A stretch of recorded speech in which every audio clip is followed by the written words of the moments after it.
எனக்கென பிறந்தவ ரெக்க கட்டி பறந்தவ இவதான்.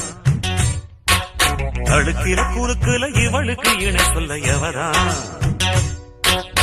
ஊரையெல்லாம் இவதானே கூவி அழைச்சா. ஆசை மாம இவன் தான் பாட்டு படிச்சா. எம்பாடியோ உனக்கென பிறந்தவ ரெக்க கட்டி பறந்தவ இவதான். எனவே